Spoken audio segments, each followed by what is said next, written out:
First of all, Jenny, thank you for the most amazing, generous donation. And I'm sure we'll be able to raise lots of money to fulfill many more wishes for children with critical illnesses.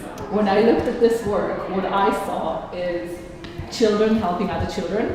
We have amazing wishes, but I would like to hear from you how you see the work. I like the challenge of creating, it's really from looking at Michelangelo's work, of creating a human mass like a Pieta or lots of sort of compositions of bodies together.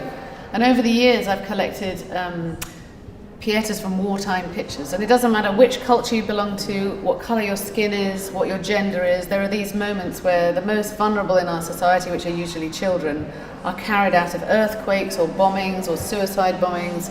So I collect these images and then start layering them on top of each other and build it like a sculpture.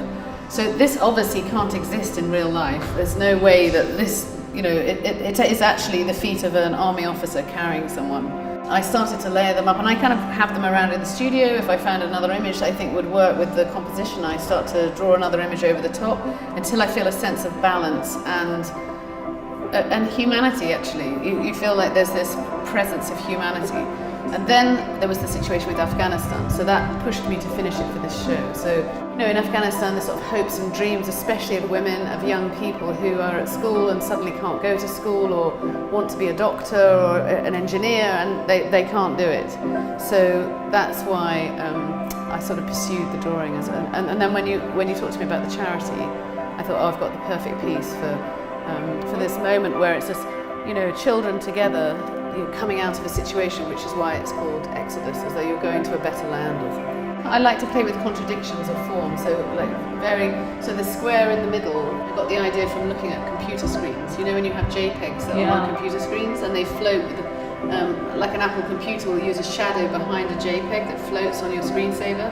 You know, when you've got the whole screen full of different images.